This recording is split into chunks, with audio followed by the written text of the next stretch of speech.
Assalamu alaikum. Imam Raza advocate anti narcotics force ने एक petition honourable supreme court में file की for the purpose of leave to appear. Petition number है 150K of 2024। इसमें petition का मौक़िफ़ ये था कि मुल्ज़िम से 3.6 kg चर्स बरामद हुई, लेकिन इसके बावजूद ऑनरेबल सिंध हाई कोर्ट ने मुल्ज़िम से ज़मानत बाद अज़ गिरफ्तारी मंजूर करते हुए उसे बेल आउट कर दिया।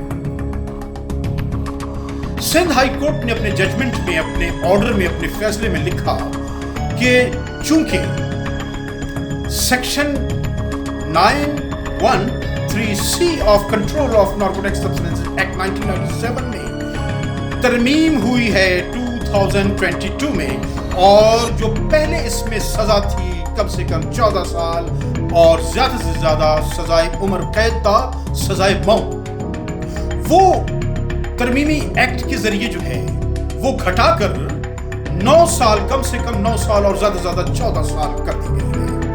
तो honourable Lahore Sindh high court ने ये होल्ड फरमाया कि जमानत के वक्त कम से कम सजा को जो है वो कोर्ट्स जो है वो कंसीडर करती हैं, और इस एक्ट जो तरमीमी एक्ट 2022 पास हुआ उसमें कम से कम सजा चूंकि 9 साल हो गई है और 9 साल प्रोहिबिटरी क्लॉज में फॉल नहीं करती, और आप सबको इल्म है कि प्रोहिबिटरी क्लॉज में वो ऑफेंसेस फॉल करते हैं कि जिनकी सजा 10 साल और उससे ज्यादा, लिहाजा इसलिए उनको वो बेल आउट कर दिया।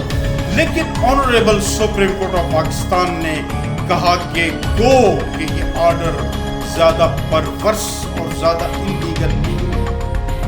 आप समझ गए कि ऑनरेबल सुप्रीम कोर्ट ने कहा कि ज्यादा परवर्स और ज्यादा इलीगल नहीं है।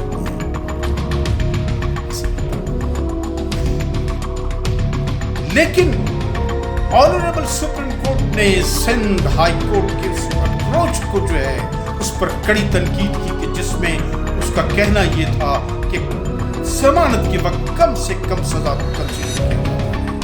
ऑनरेबल सुप्रीम कोर्ट ने कहा कि नहीं, ऐसी बात नहीं है, बल्कि अगर 2 सजाएं हों तब भी बवक्त जमानत जिस सजा में ज्यादा सजा हो वो कंसीडर की जाती है।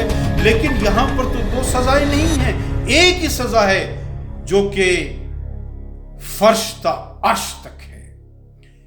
9 साल तक 14 साल ये एक ही सजा है, और ऑनरेबल सुप्रीम कोर्ट ने कहा कि बवक्त जमानत ज्यादा से ज्यादा सजा को कंसीडर किया जाता है और किया जाना चाहिए। अस्सलाम।